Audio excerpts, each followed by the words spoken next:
जय राधा माधवा कुंज विहारी।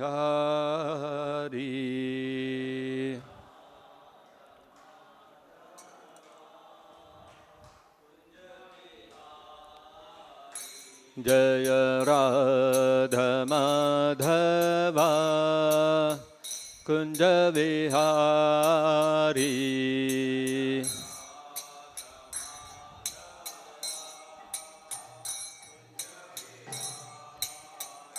जय गोपी जन वल्लभा गिरिवरधारी।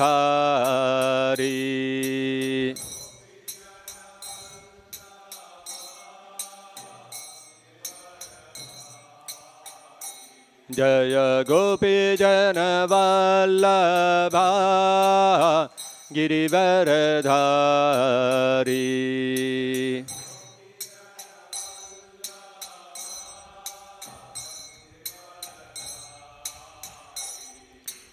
यशोदनन्दन व्रज जनरञ्जना।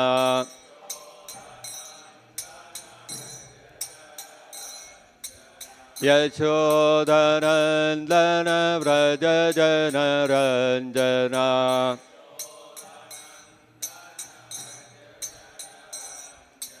यमुना तीरावनचारी।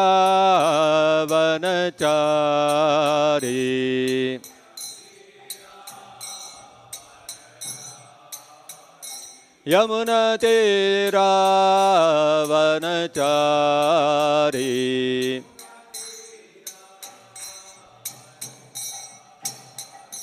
जय राधा माधवा कुंज विहारी।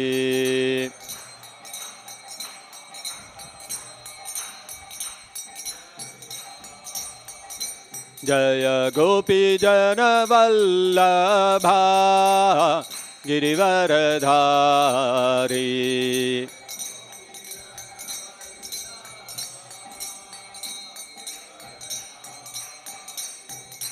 यशोदनन्दन व्रज जनरञ्जना।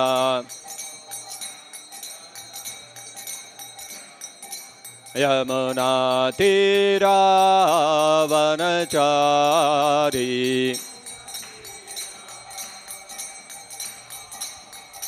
यमुना तीरावनचारी।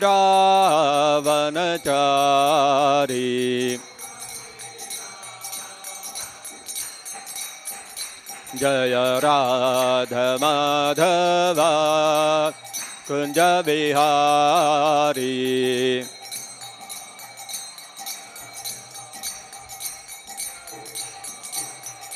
जय राधा माधवा कुंज विहारी।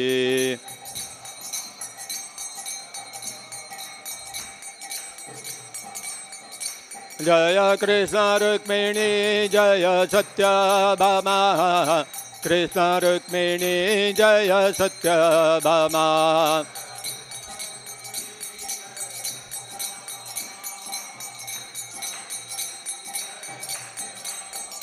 जय गौरनिताय जय गौरनिताय।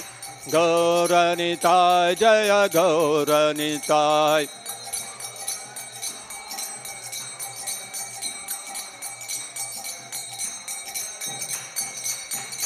जय जय Prabhupada Prabhupada Prabhupada Prabhupada.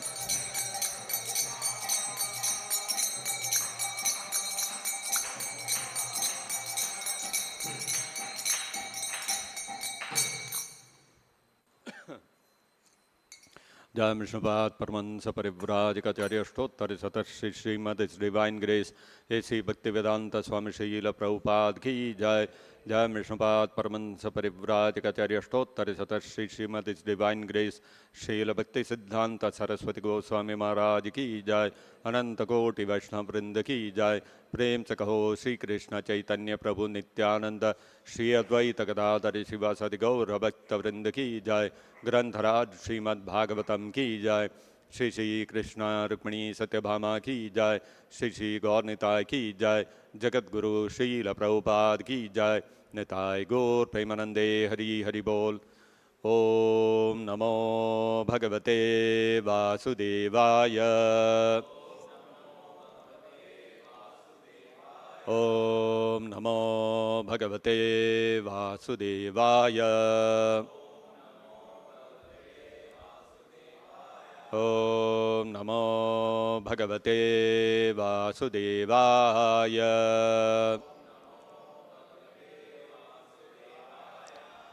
Reading from Srimad-Bhagavatam, Canto 1, Chapter 6, Conversation between Narada and Vyasadeva, text number 4.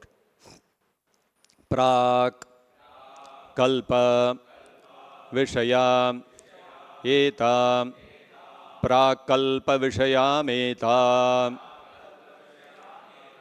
prak kalpa vishayam etam smritim te muni sattama smritim te muni sattama smritim te muni sattama na hi yesha vyavadhat kala na hi yesha vyavadhat kala na hi yesha vyavadhat kala yesha sarva nirakritihi yesha sarva nirakritihi yesha sarva nirakritihi prakalpa vishayameta smritim te munisattama nahi yesha vyavadhat kala yesha sarva nirakritihi prakalpa vishayameta smritim te munisattama nahi yesha vyavadhat kala yesha sarva nirakritihi.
Any mothers?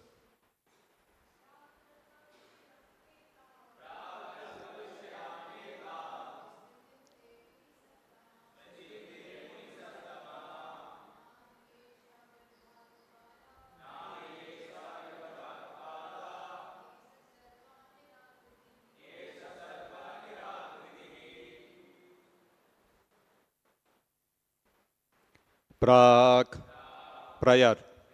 Kalpa, the duration of Brahma's day. Vishaya, subject matter. Eta, all these. Smritim, remembrance. Te, your. Munisattama, O great sage. Na, not. He, certainly. Yeshaha, all these. Vyavadhat, made any difference. Kalaha, course of time. Yeshaha, all these. Sarva, all. Nirakritihi, annihilation. Translation and purport by His Divine Grace Srila Prabhupada. O great sage, time annihilates everything in due course. So how is it that this subject matter, which happened prior to this day of Brahma, is still fresh in your memory, undisturbed by time?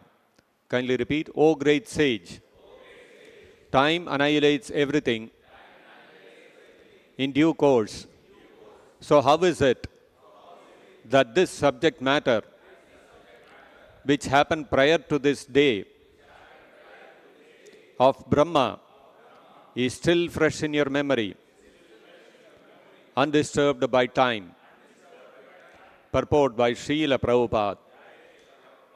As spirit is not annihilated even after the annihilation of the material body, so also spiritual consciousness is not annihilated. Sri Narada developed the spiritual consciousness even when he had his material body in the previous kalpa. Consciousness of the material body means spiritual consciousness expressed through the medium of a material body. This consciousness is inferior, destructible, and perverted. But super consciousness of the supra mind in the spiritual plane is as good as the spirit soul and is never annihilated. Thus ends the Bhaktivedanta purport. Om Ajnana-timirandhasya Jnananjana-shalakaya Chakshurunmilitam Yena Tasmai Shri Gurave Namaha. Namo Vishnupadaya Krishna Prayashtaya Bhutale Srimate Bhaktivedanta Swaminiti Namine. Namaste Saraswate Deve Gauravani Pracharine Nirvishesha Sunyavadi Paschatya Deshatarine. Jaya Shri Krishna Chaitanya Prabhu Nityananda Shri Advaita Gadadhara Shri Vasadi Gaura Bhakta Vrinda. Hare Krishna Krishna Krishna Hare Hare, Hare Rama Rama Rama Hare Hare. Mukam karoti vachalam pangum langhayate girim yat kripatamaham vande Shri Gurum Deenataranam. Recently, Maharashtra has been witnessing a big controversy. In Maharashtra, in December last year, that is about 8 months back, or 9 months back, 8 months back, the Prime Minister had inaugurated a statue of Chhatrapati Shivaji Maharaj. And this was built, the statue was built to celebrate the contribution of Chhatrapati Shivaji Maharaj to the maritime forces of the country, the naval forces. And now, 8 months later, in Maharashtra, there was heavy rain. And during the rain, there must have been quite a wind. Wind, rains, these are all common during the rainy season. And in the heavy rain and wind, the statue collapsed. In 8 months, it collapsed. Naturally, the opposition started baying for the blood of the government. And quickly, there was a lot of blame being transferred here and there. Fingers were pointed at the PWD and PWD, Public Works Department, and they said, we did not build this. It is the Navy who built it, and they handed it over to us. And the Navy said, we built it and we handed it over, you should have maintained it. And then somebody, the police filed an FIR against the contractor who built the statue and against the structural designer. Structural designer said, I have designed this structure for 100 years and I stand by my design. There is no flaw in my design. Execution, I cannot say anything. And then somebody pointed out some investigation, preliminary investigation they carried out, and they pointed out that the bolts and nuts had all got rusted. And that is how the structure collapsed so fast. And they are saying maybe because of the coastal environment, because this statue was made in the coastal area, very close to the beach. Like we are also close to the beach. We also see here how everything rusts very fast. You cannot You know, anything that you have in steel, you have to think 10 times before you make it, because it will rust in no time. This structure was also very close to the beach, and so naturally rusting has happened fast, and that is the reason why the structure has collapsed. And all these kind of things are going on. In due course of time, when the investigation is complete, somebody will have to take the blame, and he will have to take the repercussions for that. And in the meantime, the Prime Minister himself has apologized. He has apologized to Chhatrapati Shivaji Maharaj for this incident. You know, that level it has become. Now in college, when we were studying engineering, we had one subject called metrology. Metrology is the subject where we study about measurements, the science of measurements. And we have different systems of measurement. The imperial system, where everything was measured in feet and inches. Then metric system. And now recently introduced SI systems, Systems International. These are the different systems of measurement. And these measurements are required for various objects, measuring dimensions, length, breadth, etc., measuring mass, weight, and charge, etc. You know, whatever you measure, there has to be a standard for that. Otherwise, I will tell something, you will tell something. Just like in India, they talk about area measurement of land in terms of biga. And if you talk about bigas, you go to one part of the country, 1.5 biga will constitute 1 acre. Somewhere else it is 3 bigas which constitute an acre. Somebody talks of a pakka biga, somebody talks of a kacha biga. These are all unstandard, non-standard measurements. Then it will create confusion. Somebody sitting in the international level thought that let us standardize everything so that whenever we talk of measurement, everybody will be on the same page. It will be easy. Now, in this measurement, our professor, who happened to be the head of the department of the mechanical department, he was the one who was teaching us this subject. Each subject, there are different teachers. This subject was being taught to us by the head of the department. When he was taking this subject, one of the things to measure is time. And when it came to the subject of time, he said time is measured in seconds, minutes, etc. And how to measure a second, the time elapsed of a second or a minute or something, that there is a laboratory kept at a specific place, and there the amount of time that is required for some particular phenomenon to happen, these things are defined, and that is said to be a second. And then from that come minutes and hours and so on and so forth.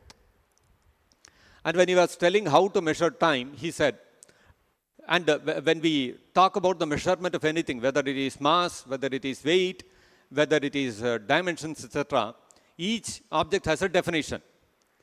Mass means what is the definition of mass? What is the definition of weight? What is the difference between the two? All these kind of things. When it comes to time, the professor said, time cannot be defined. Time can only be measured in terms of what has already elapsed. That is true also. When we say 1 minute, that is in terms of 1 minute has already passed. That much only you can measure.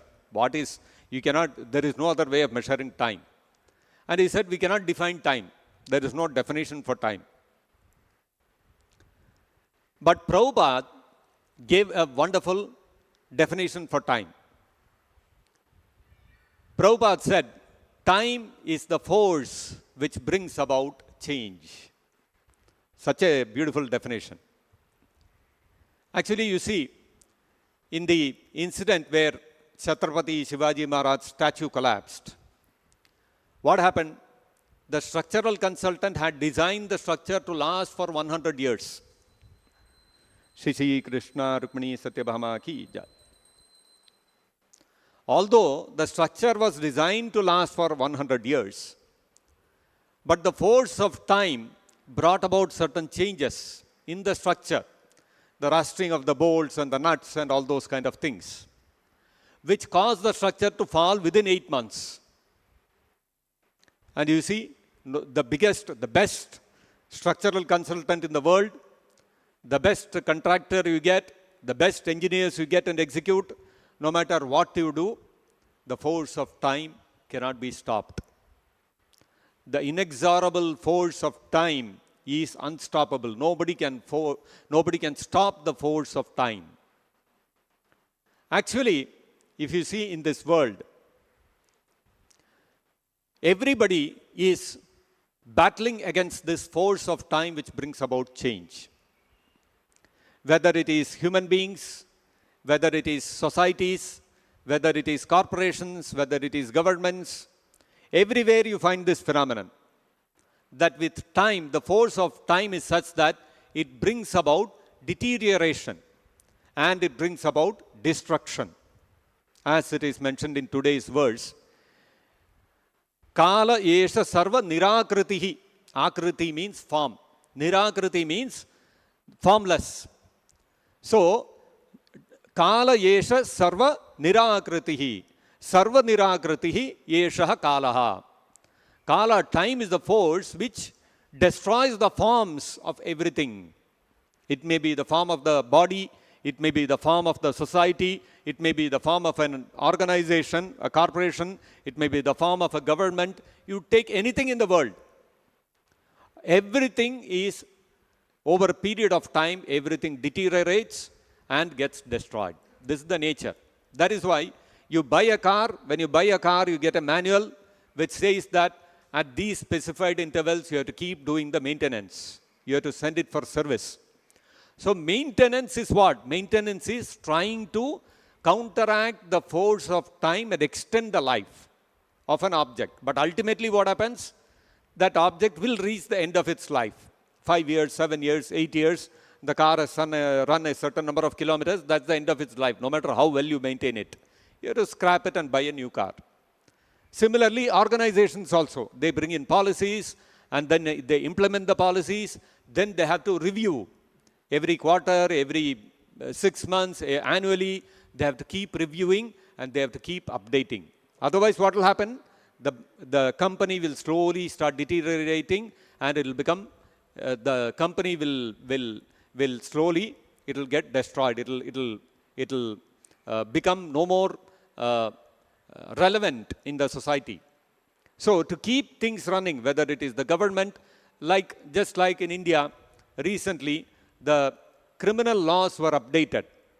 The old British laws were replaced with the new Nyaya Samhita or something like that. Why? We could have continued with that. But then Kala is the force which makes those old laws irrelevant and you have to bring in new laws. And the whole world is running like this, battling against the force of time. But nobody questions why it is like this. Nobody wants to become old. Nobody wants to become diseased. Nobody wants any object that they possess to get destroyed or to deteriorate. Everybody wants that I should be always young. I should always be healthy. My car should always be shining like new and running like new. My organization should always be fresh and growing. This is what everybody wants. But reality is that you have to keep maintaining, you have to keep refreshing, you have to keep renewing to keep it running. Even after that, after a certain point of time, it will get destroyed. But none of us ever question, why is it like this? I don't want to become old, I don't want to become unhealthy or sick, but still it is forced upon me. Why this change happens? Nobody likes change. Everybody wants status quo. But still, by force, although I don't want it, this change is imposed upon me. Why is it like this? This nobody questions. What is this force which is making me undergo this change? Nobody questions. That force which is forcing the change upon us, although we don't want it, is the force of Kala, is the force of time. And this Kala is an impersonal feature of Krishna. And this inexorable, indomitable, unstoppable force of Kala or time is such that even the consciousness of the individual, which is expressed through the material body, also gets destroyed in time. Krishna has said in the Bhagavad Gita Dehinosmin yatha dehe kaumaram yavanam jara tatha dehantara praptir dhiras tatra namuhyati. That within this lifetime, we are all born as babies, infants. Then we grow into small children. Then we become young adolescents. Then we become youth. Then finally one day we'll become old. And then one day we have to die. Although we are changing so many bodies, we remain the same. The body of the child is given up, we get the body of the adolescent. We give up the body of the adolescent, we get a youth's body. We give up the youth's body, we get an old person's body. So Krishna extrapolates this and says, logically speaking, when we give up the current body, we have to get another body. Now, when the body gets destroyed, along with that, our consciousness, material consciousness associated with that body also gets destroyed. When I am a small child, what is my consciousness? The consciousness is very innocent. And in the consciousness of a child, there is no distinction between the opposite sex. You will see small kids, 3-year, 4-year-old, all the boys, girls, everybody will be playing together. They have no distinction. I am a boy, you are a girl, and we have to keep apart. Those kind of distinctions are not there. Everybody is equal. Slowly, when adolescence comes, when puberty comes, what happens is suddenly there is a switch. And when that switch is flipped, what happens? Suddenly you start seeing distinction between oneself and the opposite sex. The force of lust starts appearing within the heart. In the consciousness of a child, that force of lust is not there. If you try to explain what is lust to a child, the child cannot understand. But for an adolescent, you explain the force of lust, you don't even need an explanation. It is already thriving in the heart. You see how it is? And then when the person becomes middle-aged, what happens? The consciousness changes. You know, when you are an adolescent, when you are a teenager, when you are a youth, there is the exuberance of youth. The consciousness is full of lot of aspirations. Aspirations to achieve lot of things in life, to do big things, to earn a name for oneself, to do good to others, to contribute in some way. All these kind of aspirations will be running within the heart. And the consciousness at that time is full of energy, full of hope, looking forward to the future. Little time later, when we become middle-aged, what happens? The consciousness becomes one of responsibility. I have to think of the future. I have to think of my children's future. I have to give them a good education. The family has to be maintained. So many responsibilities. And finally, when one comes into old age, the consciousness undergoes one more change. What happens? The consciousness becomes one of anxiety. What will happen to my children? What will happen to my son's job? What will happen to their children, the grandchildren? What will happen to the grandchildren's education? What will happen to their future? What will happen to me in old age? Who will take care of me? My children are all settled abroad or settled in some other city. I am all alone here. Constantly, the mind becomes filled with anxiety. This is very nicely described by Shankaracharya in the Bhaja Govindam. What he says, Balastavat Krida Saktaha. When a person, as long as one is a child, one is attached to playing. The consciousness of a child is innocence. You don't worry about the future. You don't worry about anything else. You are carefree. With gay abandon, you are playing around. That is the consciousness of a child. Balastavat Krida Saktaha. Tarunastavat Taruni Saktaha.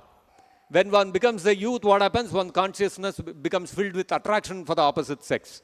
Lust has taken over the consciousness. And Vriddhastavat Chinta Saktaha. When one becomes old, one's consciousness becomes full of anxiety. And then Shankaracharya laments saying, Parame Brahmani Kopina Saktaha. Unfortunately, at no stage of life, our consciousness gets attracted to the Parabrahman Krishna. This is the reality. You see how when we change the bodies, our consciousness also changes. Now, many times you hear people saying that, the golden period of my time was my childhood when I was in school. that innocence, I missed that. That innocence was yours only. No, you again become innocent. What is there? No, you cannot do that. That innocence once gone is gone. You again become free from lust. No, you cannot. Now your consciousness is irreversibly changed. You will always see the distinction between the opposite sexes, which was not there when you were a child. The child's body, that consciousness is different. So when the child's body got destroyed, what happens? That consciousness associated with the child's body also got destroyed. Now your consciousness is something else. And this consciousness also will change. So when we die, what happens is the present consciousness associated with this body also dies. And when you get the next body, you get a new consciousness. Suppose in this life, I've got the body of a man. My consciousness is, it is fitting to the body of a man. Now next life, if I get the body of a woman, consciousness will be that of a woman.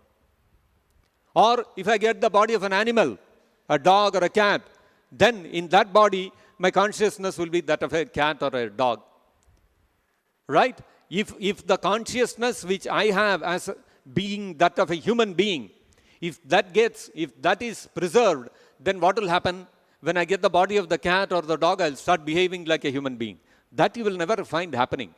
Cat will always behave like a cat. Dog will always behave like a dog. A human will always behave like a human. Why? Because the consciousness is expressed through this material body. And this material body means, the beginning of the material body is the false ego. According to the false ego that we have, the consciousness also changes. When I give up this body and take on the body of, let us say, an animal, the false ego associated with this body is destroyed, and I'm given a new false ego that I am a cat or I am a dog. This is the new false ego. And when that new false ego is there, the consciousness also, accordingly, the material consciousness also starts acting like that. Similarly, in this life also, when I have the false ego of a child, the consciousness expressed through that false ego has certain characteristics. It is full of innocence.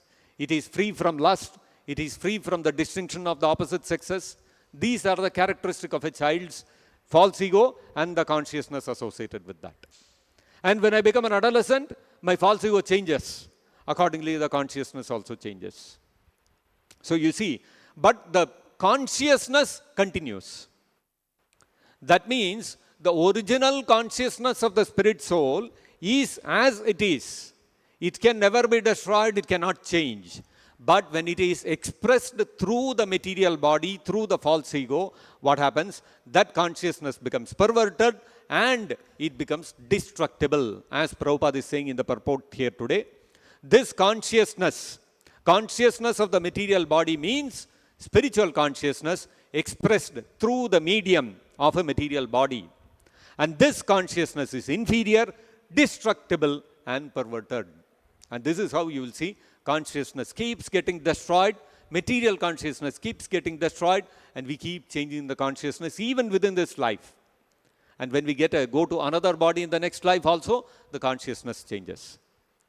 Now, when I go from this body to another body, the consciousness associated with this body, I'm a human being, gets destroyed. And I will take on a new consciousness that I am an animal, or I'm a plant, or I'm an insect, I'm a bird, whatever it is. So what happened? The old consciousness is destroyed, you got a new consciousness. Naturally, what happens is, whatever memories you had associated with that previous body also gets destroyed. So therefore, when you get a new body in your next birth, you forget everything that happened in the past life. Consciousness is completely changed. That's why. The false ego has changed. The subtle body has changed. And so naturally, Vyasadeva is surprised that Narada Muni, in his previous life, in the previous kalpa of Brahma, one kalpa, one day of Brahma means what? It is 2000 into 4.3 million years. Almost 8.6 billion years have passed. And still, Narada Muni is able to remember every detail of his past life. how he was the son of a maidservant, how during the Chaturmasya, the Bhagavatas, the pure devotees came to the village, how they imparted transcendental knowledge to him, the knowledge of Krishna, and initiated him into Bhakti Yoga, and how his mother was bitten by a serpent and she died, and how he wandered through all the villages, through the forests, through the mines, through the cities, etc. Such a vivid memory that Narada Muni is having. And Narada Muni's body has changed. Previous kalpa, he had the body of a maid servant. That was a material body. Now he has got a spiritual body, being the son of Brahma. So how is it that his consciousness is still the same? How is he able to remember all these things?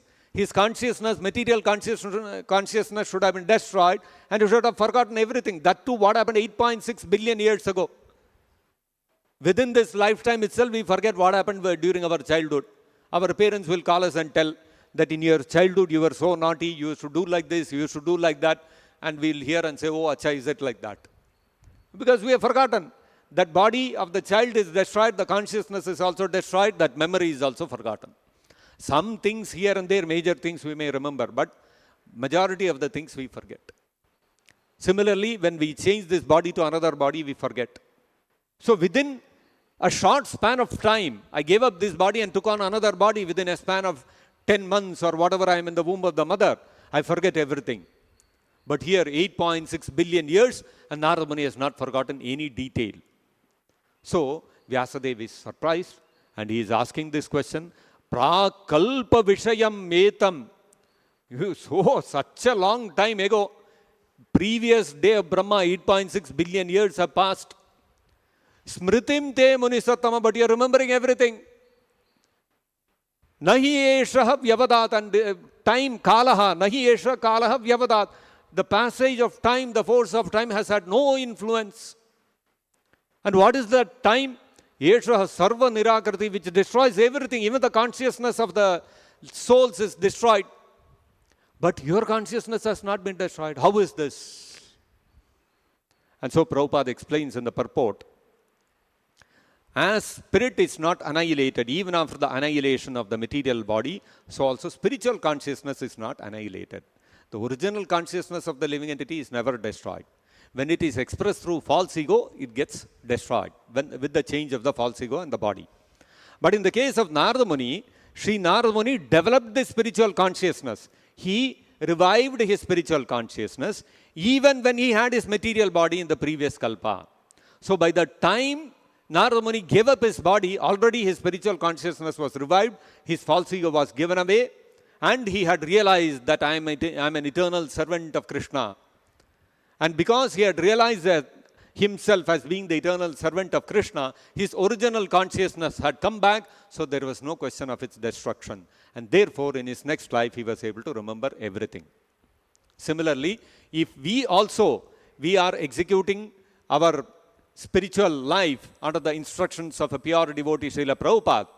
So, with Prabhupada as our Diksha Guru, if we execute our spiritual vows properly and devotional service very strictly, then by the end of our life, if we are able to revive our spiritual consciousness, then what will happen next life also? We will be able to remember our link with Prabhupada, that Prabhupada is our Diksha Guru. And this is how we became a devotee. We will be able to remember all the details of this life. And our relationship with Prabhupada will continue as it is. And that is why we sing every day, Janme Janme Prabhu say. Life after life, Prabhupada is our sole Diksha Guru. And so for that, we have to remember our relationship. No, Janme Janme Prabhu say. That relationship will remain firm if we have developed our spiritual consciousness, and therefore the remembrance of this life, how we became a devotee, how Prabhupada, we got the fortune of accepting Prabhupada as our Diksha Guru, and Prabhupada by his mercy, he delivered us and he gave us the spiritual consciousness. All these things we'll be able to remember. And therefore, no matter whether we take another birth in this material world or we go back to the spiritual world, wherever we are, we will continue to remember how Prabhupada saved us and how Prabhupada is our Diksha Guru, and Prabhupada will eternally, even if we go back to the spiritual world, will continue to remain our spiritual master. So, These are some of the things we can learn from today's verse. If there are any questions or comments, we can discuss. Yes, please. Mike, please. Here, Anand Tirtha Prabhu. Hare Krishna Prabhu. Yes, Hare Krishna. The influence of time on consciousness is always there with the false ego, impact of but when the real ego is there, when the real ego, the spiritual real ego, yes. So Narada Muni was not having the real ego, or he has false ego during the time of Chaturmasa when the sages are doing staying near. So that time he was not having the spiritual consciousness, but he remembered that. Yes, because within that lifetime itself, his original consciousness was awakened. So whatever was happening at that time was in his memory at that time. That covering of the false ego was removed. Okay. So when the covering was, and this covering doesn't get removed one shot like that. It's slowly over a period of time, like Narada Muni also described, Sakrid, just once he, with their permission, Uchishta Lepan Anumodito Dvijaihi, with the permission of the sages, he took their Maha Prasadam. And slowly he was purified, and in those 4 months they instructed him in devotional service. He performed that devotional service, and after his mother passed away, he continued performing that devotional service, and eventually he was able to have darshan of Krishna. So that means that purification happened over a period of time. It happens over a period of time. As that purification happens, our false ego also keeps getting it keeps getting diluted, it keeps getting removed, and as the false ego is getting removed, as it is slowly getting diluted, what happens? Real ego, our original consciousness, our original ego as being a servant of Krishna starts manifesting. So this happens over a period of time. Just like when we change a body within this lifetime, we go from childhood to youth to old age. It is not a sudden change. It happens gradually over a period of time. Because it happens gradually over a period of time, what happens is some memories remain within this lifetime. Even when I become old, some memories of the childhood will persist because the change has been gradual. But when I go from this body to another body, when I die, what happens? The change is sudden. So at one shot, that false ego and the consciousness is cut off, and so naturally what happens is all the memories are immediately destroyed. Similarly, when we get a spiritual body in this lifetime, what happens is slowly our false ego and the material consciousness is slowly getting uncovered and is getting diluted, and what is happening is the spiritual consciousness is slowly manifesting. And because it is a continuous process, we are able to remember everything of that lifetime. That is how we have to understand. Is that okay? Yes, please, Raghav Saran Prabhu. Hare Krishna. Yeah, able to hear. Hare Krishna Prabhu. Like when a person gives up body, does it, the consciousness associated with that material body that he has developed, does it completely stops continuing into the next along with the soul? Because sometimes we see, so some people from childhood onwards very envious, like Duryodhana and all. That means they are carrying their part of their consciousness that they cultivated along with subtle body. Actually, what happens is when we go from one body to another, there are many things which happen. If a person is very sinful, he is carried to the abode of Yamaraj. There is that description in the Srimad-Bhagavatam. At that time, what happens is he is carried with his subtle body. And then he has to undergo various yatanas, various punishments. And then he is prepared to take on the body of an animal. And when he has to take on the body of the animal, by that time, like Prabhupada gives the example, if according to your karma, in your next life, you have to take the body of a pig, you have to get used to eating stool. But in your human consciousness, you are not used to eating stool. So what happens is in the hellish planets, Narakalokas, you are forced to eat stool so that you get used to it. Slowly the consciousness gets transformed and then you are given the pig's body. You understand? So there what happens is there is a gradual transformation that happens. Whereas sometimes what happens is you may go from this body to the next body directly. You may directly go and enter the womb of another mother. There what happens is the consciousness gets immediately cut off, the false ego gets cut off, and the false ego and the consciousness associated with the type of the body you are going to get according to the mother's body, that will start manifesting. And the period of time of 9 months, 10 months, whatever time period according to the body you are going to get, that is the time when the consciousness becomes completely supta, it is sleeping. We know in the human form, according to the Bhagavatam, up to 7 months the consciousness is idle. It is in a sleeping state. In the 7th month of pregnancy, the child becomes conscious. That means during that time, the consciousness is cut off, and then after 7 months, the new consciousness according to the body of the child is given. So, it's not such a simple thing. According to the living entity, according to his karma and all those things, according to the body, he is going to get so many things happen. In a simplistic way, we can understand that when we give up this body and we get another body, the consciousness and the false ego is cut off and we get another false ego and consciousness. Although we may do that, the vasanas associated with that, the desires and the particular nature we have acquired of being influenced by tamoguna, rajoguna, satoguna, that will continue. Because that is the result of karma. And so therefore a person like Duryodhana, he is born with asuric vasanas. He is more controlled by rajoguna and tamoguna. That is the influence of rajoguna, tamoguna and satoguna being carried over from the past life according to the karma, according to the laws of karma.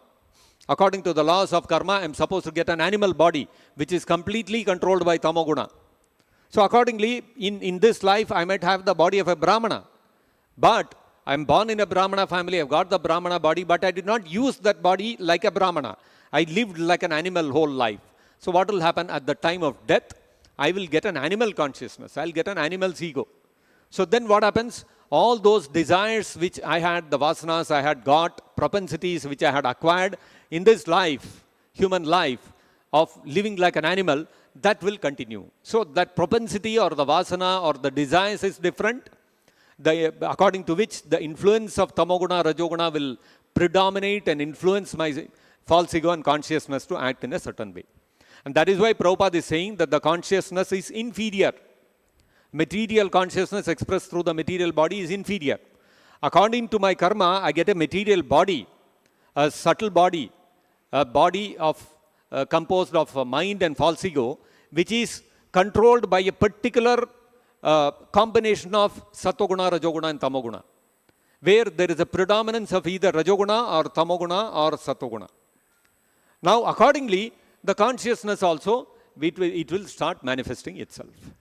So whether I have an asuric disposition or I have an animalistic disposition or I have a sattvic disposition, that is dependent upon the influence of the three modes of material nature upon my false ego, which in turn controls the material consciousness. That is why material consciousness is inferior, because it is controlled by the influence of the three modes of material nature.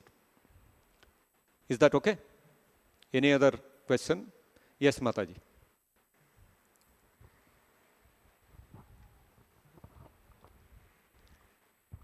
Hare Krishna, Prabhu. Hare Krishna. I have two questions, Prabhu.